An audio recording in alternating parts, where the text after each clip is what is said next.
সাধনা করছেন, ভগবানের যদি ইচ্ছা হয় তিনি তাকে ডাবল ট্রিপল প্রমোশন দিয়ে দেন। কেউ খুব কান্নাকাটি করছেন, গুরু বৈষ্ণবের কাছে যদি প্রার্থনা জানানো হয় তো তারা অনেক সময় ব্যবস্থা নেন। ডাইরেক্ট যদি কেউ বলেন তাদের, আপনি আমাকে আশীর্বাদ করুন, আপনি আমাকে কিছু ব্যবস্থা করুন, তখন বলবেন আচ্ছা দেখি, আমার উপরওয়ালাকে জিজ্ঞাসা করে দেখি। এই বলে নিজের যে অহমিকা, দাম্ভিকতা, সেটাকে চেপে দেন। আর বস্তুত জিনিসটাও ঠিক তাই। বৈষ্ণবের আবেদনে কৃষ্ণ দয়াময় মহান পামর প্রতি হবেন সদায়। এখানে শুধু বৈষ্ণব আছেন, যদি গুরু শব্দ লাগিয়ে দেওয়া যায় তবে ভুল হবে না। গুরু বৈষ্ণবের আবেদনে কৃষ্ণ দয়াময়। যদি কিছু বলেন, এই ছেলেটা, এই মেয়েটা কান্নাকাটি করছে বড্ড, ঠাকুর তুমি একটু দেখো, সেখানে ভগবান তো স্পেশাল ব্যবস্থা নিয়ে নেন। বলছে একজন, সার্টিফাই করছে একজন, সে কথাও তো আছে, কথাটাই তো আছে, আবেদন সব রকমই আছে। কিন্তু কোনোটা একতরফা ঠিক হয় না। তাদের পূর্বের জমার ঘর আছে, আর জমার ঘর নাই যাদের, তত্ত্ববস্তুকে দর্শন করলেই তাদের সেটা হয়ে যায়। স্পেশাল কেসগুলো আছে। বিশেষ কৃপা, এক্সেপশন, শুধু এক্সেপশন না, অনারেবল এক্সেপশন, আরো বেশি বাঁচা যাচ্ছে সে দয়া কৃপা অনুগ্রহের ক্ষেত্রে। তা আছে তো এগুলো। আমরা নিজের চেষ্টা যতদিন পর্যন্ত ছাড়তে না পারি ততদিন পর্যন্ত আমাদের প্রাপ্তি বিষয়ে সন্দেহ আছে। নিজের চেষ্টা ছাড়া মানে কি? অহমিকা। অহমিকা ত্যাগ করা, জড় অহমিকা। অহমিকা দু রকম।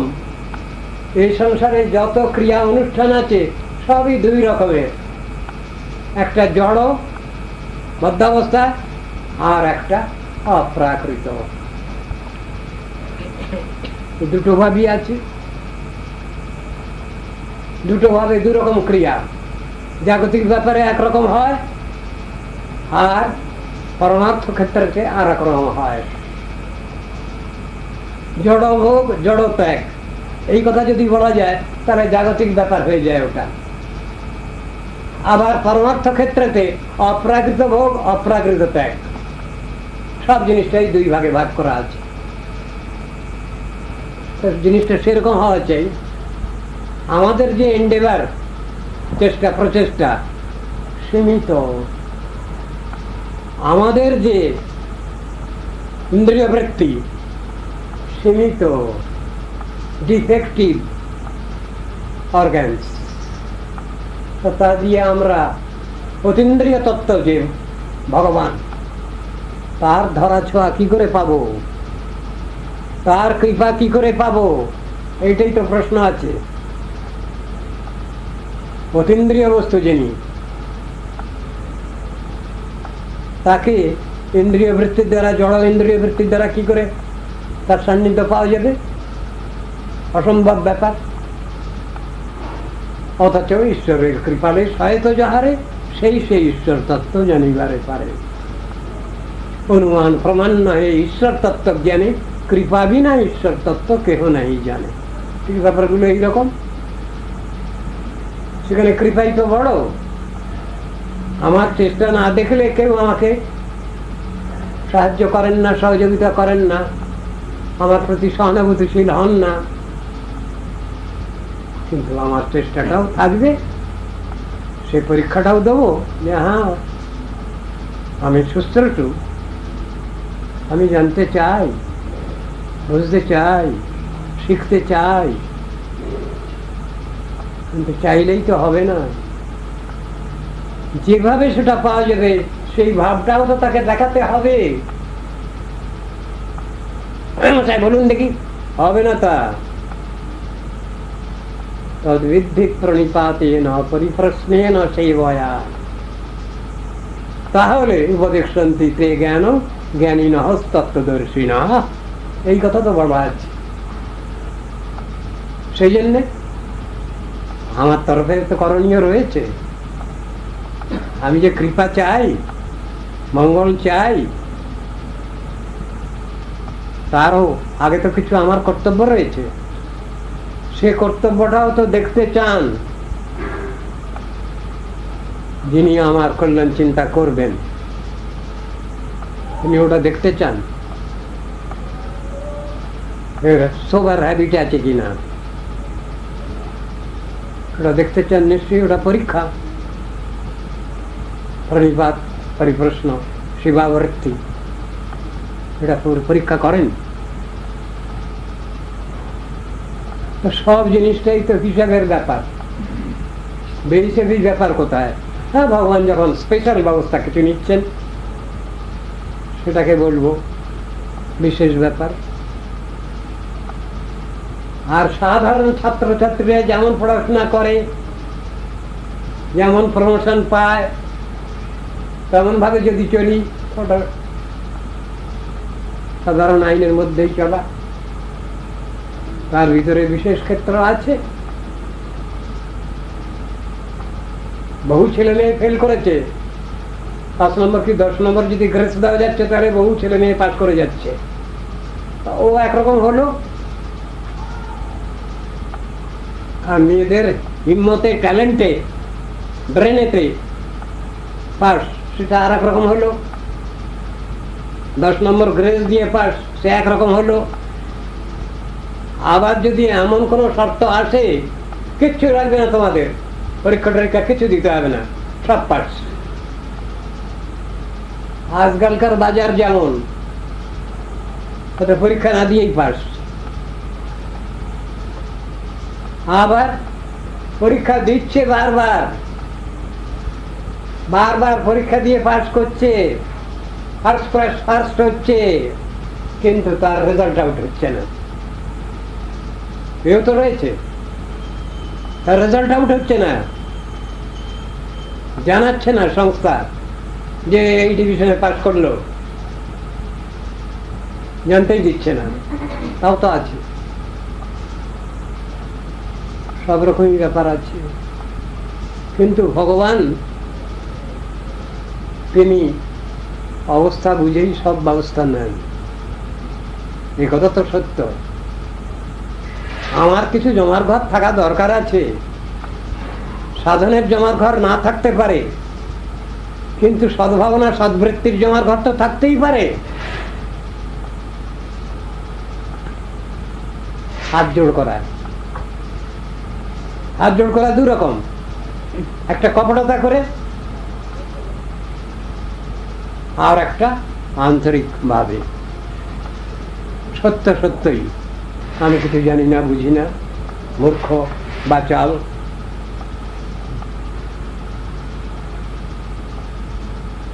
অভিমানী, দুরকমই আছে। বহু গুণে গুণী,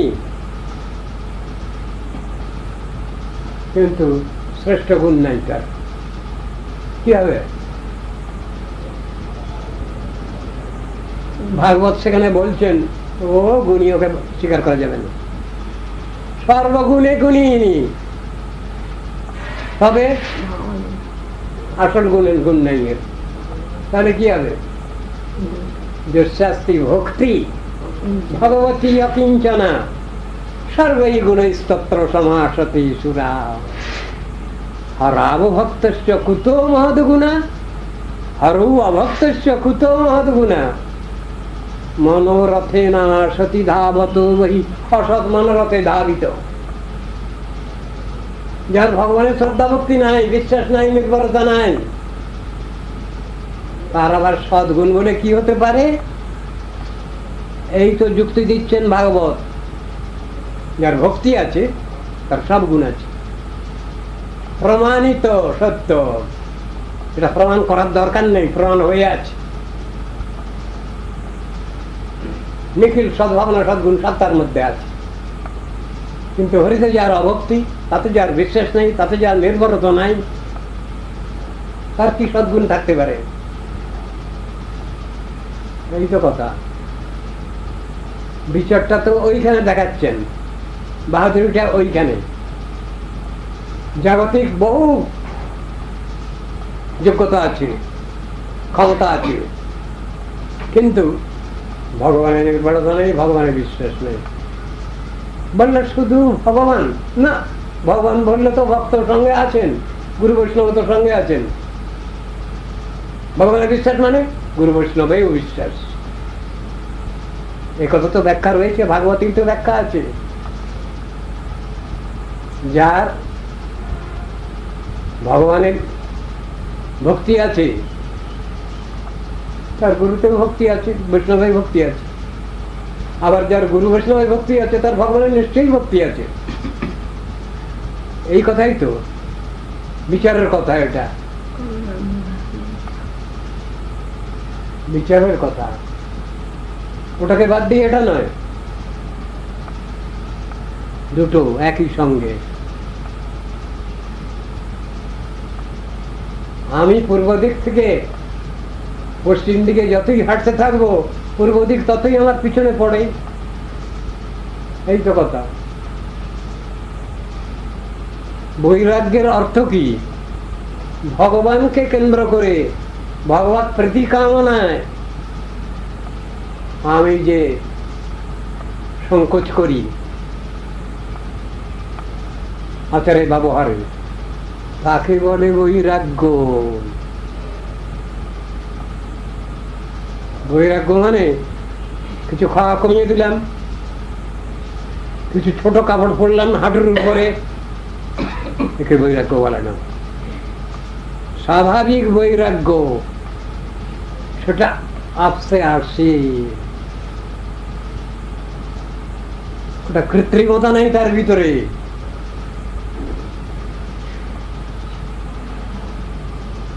জ্ঞান বৈরাগ্য ভক্তির সহায়ক, কিন্তু ভক্তি মহাদেবেরই বাহাদুরি। জ্ঞান বৈরাগ্য তার পিছু পিছু ছোটে, এই কথাই বলা আছে। জ্ঞান বৈরাগ্যের দ্বারা ভগবানকে পাওয়া যায় না, ভক্তির দ্বারা ভগবানকে পাওয়া যায়। কেবল ভক্তির বশ চৈতন্য গোসাই, কথাটা বলা হলো। ভক্তিয়া তুষ্যতি কেবলম নচ গুণৈর ভক্তি প্রিয় মাধব, ভক্ত্যাহম একয়া গ্রাহ্য শ্রদ্ধয়াত্মা প্রিয়শতম, ভক্তি পুনাতি মন্নিষ্ঠা সপাকানপি সম্ভবাৎ। কথাগুলো আছে। ভক্ত্যাহম একয়া গ্রাহ্য কথা রয়েছে। জ্ঞানের দ্বারা না, যোগের দ্বারা না, কর্মের দ্বারা না। এই তিনটে সমালোচনা করা হয়েছে। কোন কর্ম? লৌকিক কর্ম। কোন জ্ঞান? নির্বিশেষ জ্ঞান। কোন যোগ? নির্বিশেষ যোগ। তার সমালোচনা করা হয়েছে। আবার ওর আর একটা ব্যাখ্যা দিচ্ছেন। লৌকিকি বৈদিকি বাপি যা ক্রিয়া ক্রিয়তে মুনে হরি সেবানুকূলৈব সাকার যা ভক্তি মিচ্ছতা। ভক্তি মহাদেবীর উদ্দেশ্যে যেটা করা হচ্ছে, ভগবত প্রতিকামনায় যে করা হচ্ছে যে কর্ম অনুষ্ঠান, সেটা হলো ভক্তি। সুরর্ষে বিহিতা শাস্ত্রে হরিম উদ্দেশ্য যা ক্রিয়া শৈব ভক্তি রীতি প্রস্তাব যা ফলাভাবে রীতি বলছেন। তো কর্ম অপি একং তস্য দেবস্য সেবা, সেই পরদেবতার প্রতিকামনায় যে অনুষ্ঠান সেবা, সেইটাই হলো ভক্তি। বলে দিচ্ছেন। গীতায় বলছেন যজ্ঞার্থাৎ কর্ম না অন্যত্র লোকয়ং কর্মবন্ধন। কর্ম মানে ভগবত প্রীতি কামনায় অনুষ্ঠান, সেইটাই ভক্তি। তাহলে ধারাটা বুঝতে হবে, অবস্থাটা বুঝতে হবে। ভগবত প্রীতি কামনা যদি বাদ যায় তবে সে কর্মের কোনো ফল নেই, ভালো ফল কিছু নেই, বেটার অ্যাচিভমেন্ট কিছু নেই।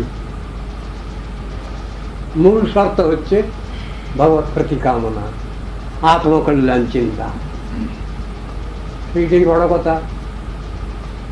আমি খাবো, আমি করবো, আমি থাকবো, আমি সুখী হব, সব খারাপ জিনিস, নেগেটিভ সাইড।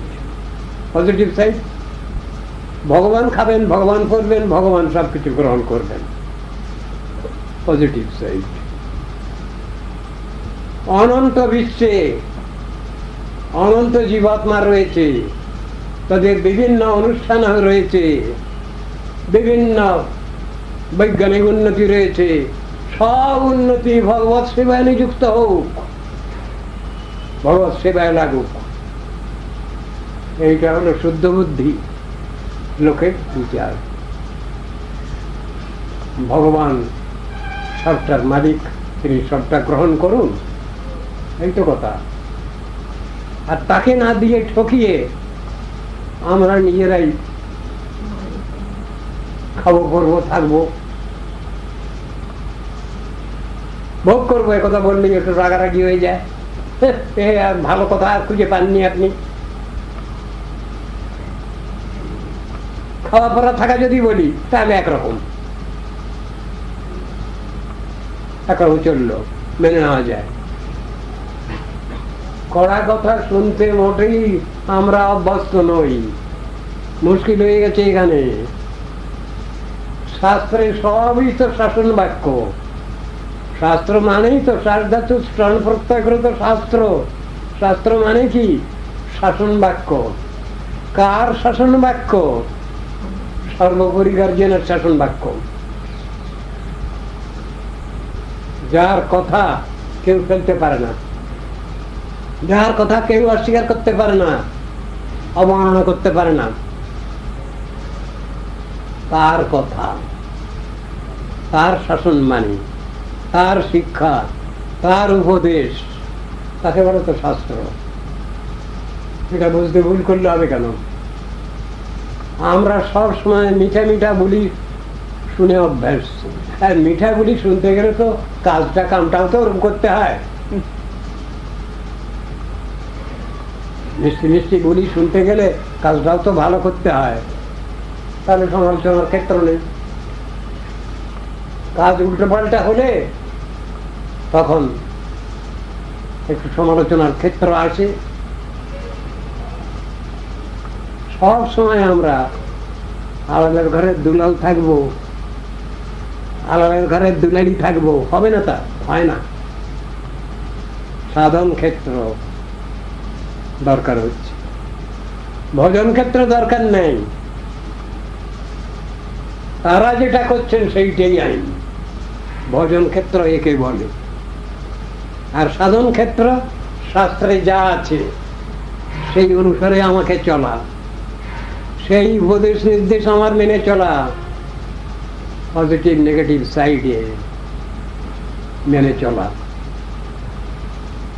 আর সিদ্ধ মহাত্মার যার আচরণ সে তো দুনিয়া ছাড়া, মিলবে না। জগতের লোক যেভাবে চলে সেভাবে তারা চলেন না, তাদের একটা পৃথক স্বাধীনতা আছে, যে স্বাধীনতা বদ্ধজীবের বদ্ধাবস্থায় নেই। তারা যদি শাস্ত্রানুসারে চলে, তারা যদি নিত্যসিদ্ধ নিত্যমুক্ত মহাত্মার অধীনে চলে, গার্জিয়ানশিপে চলে, তাহলে ঠিক আছে। নিত্যসিদ্ধ নিত্যমুক্ত মহাত্মাদের যে আচরণ সেটা অনেক সময় শাস্ত্রের সাধারণ আইনের সঙ্গে মেলে না। যেহেতু মেলে না সেহেতু আমি ছেড়ে দিতে পারি না। কেন? আমি তো সেই স্তরটা বুঝি না, ভুল বুঝে ফেলি। কেন? আমি তো সাধন ক্ষেত্রে আছি, সেই স্টেজে আছি, ওই কথাটুকুই বুঝি। তার থেকে আরো যে এক্সেপশন আছে ভজন রাজ্যে, ওটা আমার জানা নেই, বোঝা নেই, ও বিষয়ে কোনো আমার বাস্তব অনুভূতি নাই, সেই জন্যই বুঝতে পারি না। আবার যখন সেই ক্ষেত্রে আমি পৌঁছাবো তখন বলো না না সব ঠিক আছে,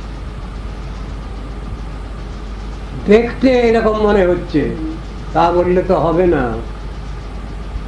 দুধ আর চাকরি গোলা দুটো তো একই রকম দেখতে, পাশাপাশি যদি রাখা যায় তো বোঝা যাবে না। তাহলে কোনটা খাঁটি দুধ আর কোনটা চুন গোলা বুঝবো কি করে? বলে বুঝবার আছে, অবস্থা আছে, বুঝতে পারবেন, বুঝতে পারবেন। বলে হ্যাঁ এমন আছে, মানুষ নয়, ওটা পাখি দ্বারা হোক, রাজহাঁস, রাজহাঁসকে কি বলবে? পাখি বলবো না, পাখি। দুধে জলে মিশিয়ে দেওয়া হোক তাকে, দুধটা খেয়ে ফেলবে, জলটা পড়ে থাকবে। আমাদের সব পরমহংস গুরু বৈষ্ণবগণের আনুগত্য দরকার। হংস জাতি ছিলেন সত্যযুগে, কিন্তু পরমহংস যারা ছিলেন লিমিটেড ভিউ, তারাই তাদের দেখাশোনা করতেন, দেখভাল করতেন। ধর্মীয় ভাবটা পূর্ণ মাত্রায় ছিল, এর নাম সত্যযুগ। ধর্মের এক পাত খসে গেল, এলো ত্রেতা যুগ। সত্য, শৌচ, দয়া, দান, এই চারটা হলো ধর্মের। সত্যযুগ যেই সরে গেল, সত্য চলে গেল, শৌচতে, শৌচ, দয়া, দানের ত্রেতা। তারপর যুগ এলো, সত্য, শৌচ চলে গেল,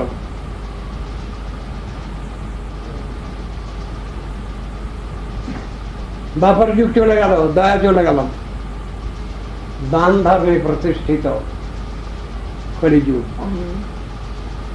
কাকে দান করব, কে কাকে দান করবে, কার জিনিস কে দেবে? আমি যদি দাতার আসন গ্রহণ করি তাহলে আমি কার জিনিস দেবো কাকে? তাহলে আমাকে বিচার করতে হবে। দান গ্রহণের উপযুক্ত পাত্র খুঁজতে হবে আমাকে, তাই বুঝে তো আমি দেবো, দান করব।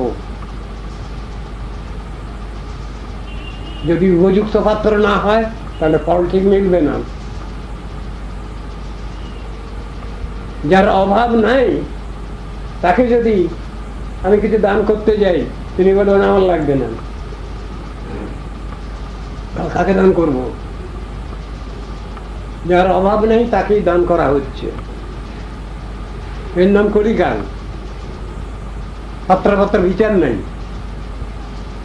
কি হবে সেখানে?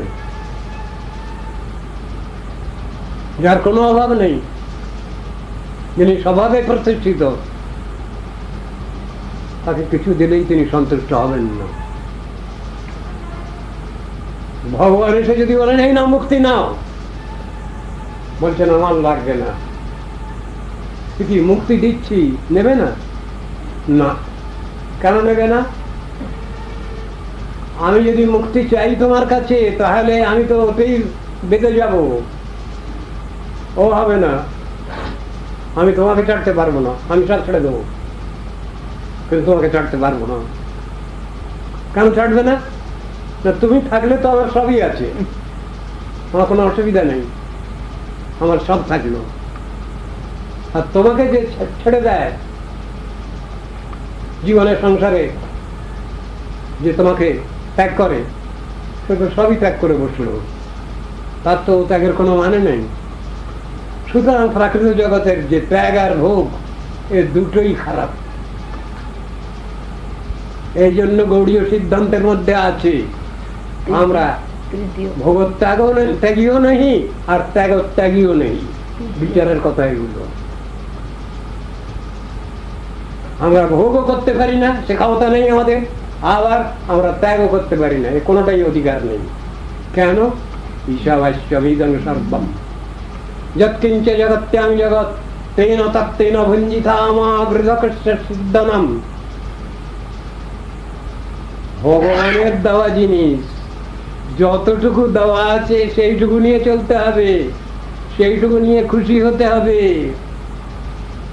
রেশন কষা আছে, তার বাইরে কিছু আমি রাখতে পারবো না, যদি রাখবার চেষ্টা করি বেরিয়ে চলে যাবে। কিরকম? ওই চোখ টাকা গুন্ডা বদমাশ নিয়ে নেবে, আমি রাখতে পারবো না। কিন্তু যদি আমি ভগবত সেবা করি তাই দিয়ে, তাহলে ভগবান একটা ব্যবস্থা নেন। কিন্তু আমি ন দেবায় ন ধর্মায় করে ফেললাম, আমি নিজেও খেলাম না, নিজেও পড়লাম না, আর ভগবানকেও দিলাম না, তাহলে ন দেবায় ন ধর্মায় হয়ে গেল। মূর্খ আহম্মকের বিচার, তা করলে হবে না। যা কিছু আছে এই জগতে সবই ভগবানের দেওয়া। তেন তত্ত্বেন ভুঞ্জিতা, তুমি কতটুকু নেবে তার সেবা করো আগে, তারপরে প্রসাদ অবশেষ রূপে নেবে। তেন তত্ত্বেন ভুঞ্জিতা মানে ওই মানেটা, তার অবশেষ প্রসাদ অবশেষ, সেইটা নিয়ে তুমি জীবন ধারণ করবে, যেটা আমাদের ভগবানের প্রিয় সখা উদ্ধব শিখিয়েছেন। তাই উপভুক্ত স্রগন্ধ বাসোলঙ্কার চর্চিত উচ্ছিষ্ট ভোজিনো দাসাস্তব মায়াং জয়ে ময়ী। উদ্ধব শিখালেন ভাগবতের বিচার। হ্যাঁ, আমি এইটা নিয়ে থাকতে পারবো। আমি যে কান্নাকাটি করছিলাম তোমার কাছে, কৃষ্ণকে বলছেন আসবার সময় একই সঙ্গে এলাম, আর যাওয়ার সময় আমি কি অন্যায় করেছি, কি অপরাধ করেছি যে আমাকে এখানে রেখে যাবে তুমি? কান্নাকাটি। কৃষ্ণ বলছেন দেখো, আমার কাজ শেষ করেছি আমি, কিন্তু তোমার কাজ বাকি আছে। আমার কি কাজ বাকি? আমি যা বলে গেছি সেইটাই জগৎকে শিখাও, সেইটাই জগৎকে বুঝাও, সেইটাই জগৎকে জানাও। পরিত্রাণায় সাধুনাম বিনাশায় চ দুষ্কৃতম ধর্ম সংস্থাপনার্থায় সম্ভবামি যুগে যুগে। তিনি তিনটেই করে গেলেন। আমার কাজ বাকি নেই। হ্যাঁ, একটু বাকি আছে, জানো, একটু বাকি আছে। আমাকে আশ্রয় করে এই দুর্ধর্ষ যাদব কুল বৃষ্ণিকুল অত্যন্ত দেমাকি অহংকারী হয়ে পড়েছে। এদের এই দেমাকটা কিছু কমিয়ে দিয়ে যেতে হবে, এইটুকু কাজ বাকি। সে কাজ বাকি ছেড়ে ফেলেছেন তিনি। দেবতারা এসে বলছেন আপনাকে অনেক কষ্ট দিয়েছি আমরা, আপনি এখন আপনার স্বধামে এখন বৃন্দাবনে বৈকুণ্ঠে যান। ওই কাজ সেরে তারপর যাচ্ছেন। সবই জানেন ভালো মন্দ কোনটা। যদি আমরা নিষ্কপট ভাবে কান্নাকাটি করি তাহলে ঠিক ঠিক বাস্তব মঙ্গলটাই আমরা পাই, আর সকপট ভাবে নিয়ে যদি প্রার্থনা করি তাহলে দিল্লি কা লাড্ডু পাই। যাতে মানুষ অ্যাডিক্টেড হলে সাধন ভজন তার কিচ্ছু হয় না। যদি কেউ বঞ্চিত হতে চায়, যদি কেউ শরণাগত নয়, সমর্পিত আত্মা নয়, তার তো বহু পরীক্ষা আছে, তাকে দিয়ে দেন। এই চাচ্ছে তুমি নাও, দিলাম, তো শান্তি নাই, পরে বুঝবে, দিয়ে দিলেন। আবার যিনি শরণাগত সমর্পিত আত্মা, পরীক্ষা শেষ, আমি বিজ্ঞ, সেই মূর্খে বিষয় কেন দিব, সচরণ অমৃত দিয়া বিষয় ভুলাইব, এই তো তার বিচার। তা তিনি কোনটা জানেন না, তিনি তো অন্তর্যামী ভগবান, তার বিশেষণ অন্তর্যামিত্ব রয়েছে তার, না চাইলেও তিনি দেন। বলে এমন কথা আছে, বাজে কথা না, মোটেই না, আগে ভাগেই জেনে বসে আছেন। তার মতো এমন বিশক্তম কেউ আছেন এই জগতে, পৃথিবীতে কেউ আছেন তার মতো শ্রেষ্ঠ চিকিৎসক, সুচিকিৎসক, সৎ বৈদ্যরাজ কৃষ্ণ ছাড়া কেউ আছেন? বাচ্চা বয়সে কৃষ্ণ যাত্রার শুনতাম।